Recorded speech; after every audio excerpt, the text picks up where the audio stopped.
Assalamualaikum warahmatullahi wabarakatuh. Selamat pagi anak-anakku semuanya kelas 10. Bertemu kembali dengan saya Pak Broto dalam acara pelajaran sejarah Indonesia. Oke, kita mulai ya, langsung aja ke materi kita untuk pertemuan hari ini tentang alkulturasi dan perkembangan budaya Islam dan lokal. Next.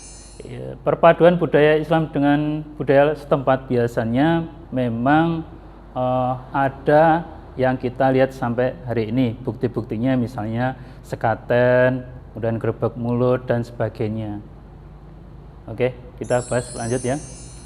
Tradisi lokal Hindu, Buddha dan Islam itu terjadi perpaduan yang luar biasa sehingga menghasilkan budaya yang baru.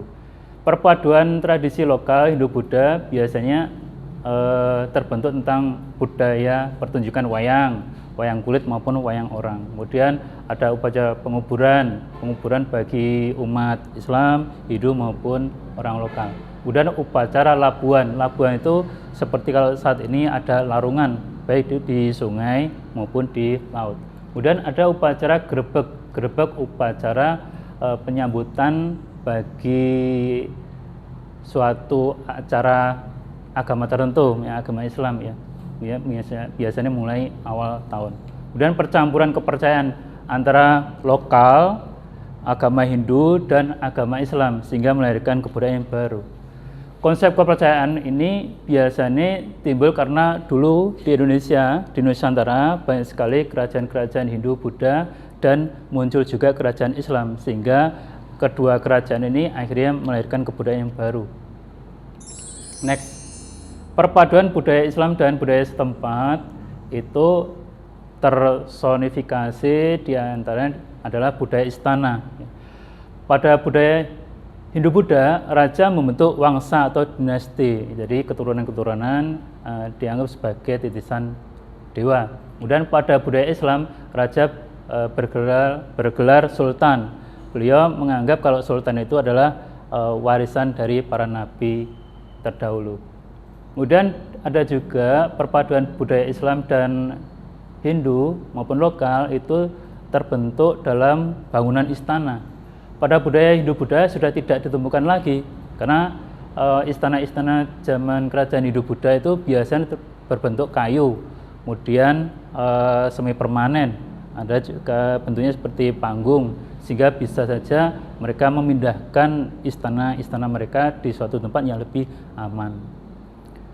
Tapi dalam budaya Islam, kerajaan-kerajaan Islam biasanya sudah fix, jadi bangunan-bangunan yang sangat kuat.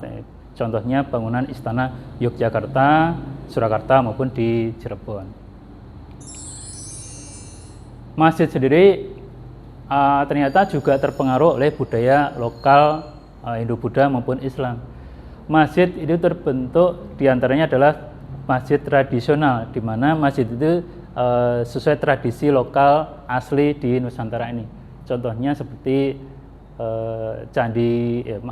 masjid di daerah Demak ya, atapnya tumpang seperti itu. Kemudian ada juga masjid makam, di mana masjid ini di pelataran halaman, di samping kanan kiri maupun di belakang masjid itu ada makamnya. Bahkan ada juga setelah masjid ini diperlebar, makam-makam ini berada di dalam masjid.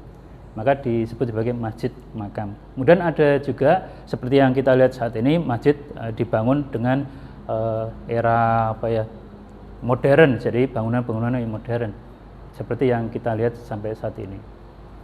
Oke, next. Perpaduan budaya lokal Hindu Islam, dalam hal ini kita bicarakan tentang masjid.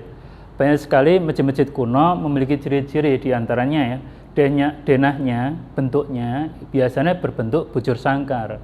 Kemudian atapnya bertumpang, biasanya bertumpang 3 atau 5. Ini karena memang terpengaruh oleh agama Hindu.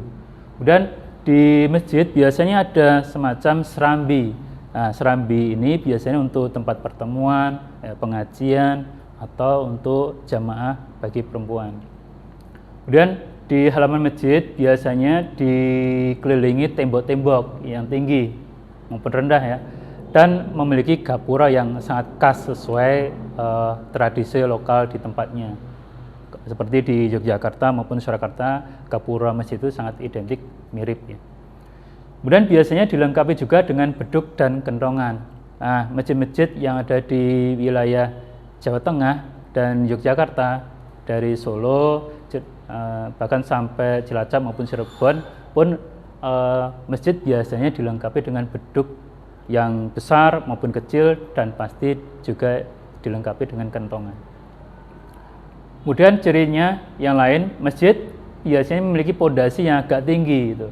Tinggi mungkin sampai setinggi manusia dewasa ya, dengan undang-undang tangganya. Dilengkapi juga dengan kolam untuk berwudu bagi jamaah untuk sholat di masjid itu. Kemudian ciri masjid yang lain biasanya dibangun dekat makam leluhur. Ya, karena kiblat di Nusantara ini menghadap ke barat, maka makam biasanya dibangun di sebelah baratnya masjid, atau masjid ini dibangun di sebelah timur makam. Oke, next. Untuk makam sendiri juga terpengaruh oleh tradisi Hindu maupun Islam.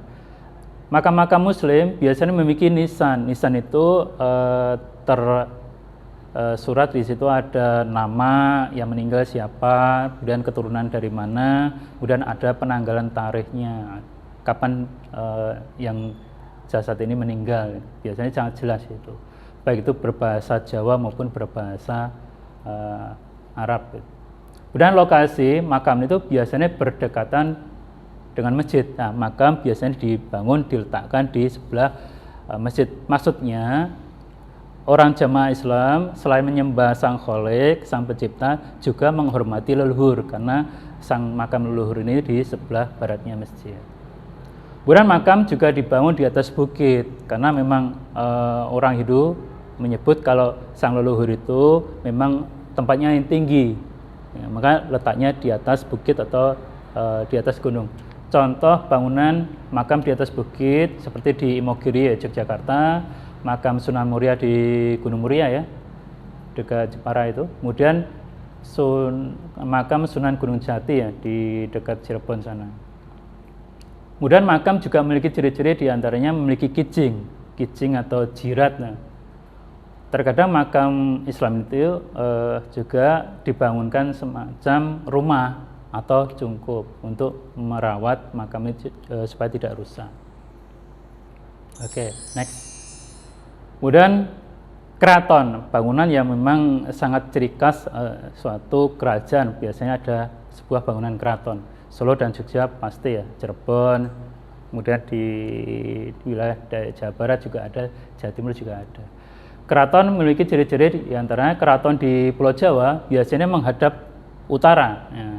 Kemudian di depan keraton ada halaman lapangan yang luas, namanya alun-alun. Gitu. Bangunan dikelilingi tembok yang tinggi dan tebal. Ya. Bangunan keraton ini biasanya ada semacam tembok tinggi, semacam fungsinya sebagai benteng gitu ya. Berlapis-lapis, ada lapis 1, lapis 2, lapis 3. Ya. Kemudian keraton sendiri memiliki pintu gerbang dengan gapura yang kokoh yang kuat dari kayu yang sangat tebal, kalau bisa sekarang mungkin dari besi ya, yang sangat kuat dan juga megah, mewah biasanya, menggambarkan kemakmuran suatu kerajaan, dipersonifikasi di pintu gerbang kerajaan ini. Oke, next. Perkembangan selanjutnya yang terpengaruh oleh budaya Hindu dan Islam adalah seni rupa. Seni rupa, orang-orang zaman dulu menciptakan gambar dekoratif, ya, karena memang dalam tradisi Islam tidak boleh menggambarkan makhluk hidup senyatanya, nggak boleh, harus dibuat secara abstraktif, ya, berupa dari seluruh gambar-gambar tumbuhan. Kemudian juga tercipta tentang tulisan indah, ya, dari tulisan huruf Arab berupa kaligrafi. Kemudian seni sastra yang berkembang zaman saat itu, perkembangan Hindu dan Islam, diantaranya muncul tentang kisah-kisah dongeng, ya, dimunculkan dalam hikayat-hikayat, seperti contohnya hikayat 1001 Malam, hikayat Amir Hamzah. Kemudian juga beberapa cerita yang diambil dari bukti-bukti sejarah, meskipun kadang ceritanya hanya dibuat-buat dalam bentuk cerita babat. Ya. babat tanah Jawi, tentang kerajaan-kerajaan di Jawa Tengah ini. Kemudian babat Cirebon, tentang kerajaan Cirebon, kemudian kerajaan Mataram, ya, babat Mataram, dan babat Surakarta, tentang kerajaan Surakarta dan sekitarnya. Kemudian juga ada kitab-kitab yang digubah karena memang terpengaruh ilmu tasawuf. Contohnya adalah suluk. Suluk di Indonesia banyak sekali yang dikenal, diantaranya di sini adalah suluk Wujil atau suluk Wijil. Kemudian suluk Malang Sumirang dan suluk Sukarsa. Ini berkembang di Jawa Barat dan juga di daerah Bali, ya. Banyak sekali suluk-suluk yang diciptakan, digubah di sana. Kemudian syair-syair itu seperti sajak-sajak yang berrima, ya, ada 4 baris itu syair. Contohnya diantara di sini hanya beberapa, ya, syair perahu dan syair burung pingai. Kemudian ada juga kitab-kitab yang agak sedikit berbeda, ya, karena terpengaruh Hindu yang sangat kuat dan juga Jawa. Yaitu tentang primbon. Primbon itu ternyata isinya tentang ramalan-ramalan Jawa yang sangat dihormati oleh kalangan orang-orang Jawa. Oke, next. Dalam kesenian terpengaruh Hindu dan Islam, di antaranya ada di sini permainan debus, di mana permainan debus itu seperti pertunjukan hiburan masyarakat, di mana orang-orang itu mengatraksikan dirinya seperti kebal senjata, ya. Mungkin bagi sebagian orang sangat miris, bagi sebagian orang itu sangat menghibur. Kemudian juga perkembangan seni tari, tari Saman, tari Saudati di daerah Minang sana. Kemudian perkembangan kesenian yang terpengaruh Hindu dan Islam, contohnya adalah wayang kulit. Ini penambahan cerita tentang Jamus Kalimasada atau Jimat Kalimasada.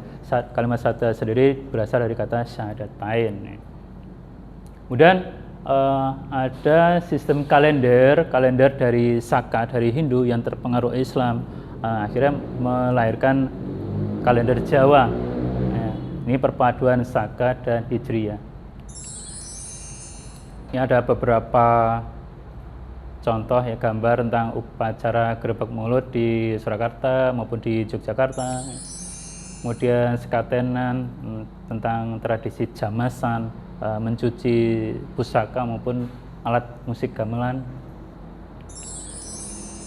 Juga tradisi malam suro setiap tanggal 1 Muharram, ya, umat-umat di Islam di Jawa ini memeriahkan acara dengan malam 1 Suro. Kalau di Solo, Jogja, biasa terkenal kirap kebo bule pada malam hari, ya.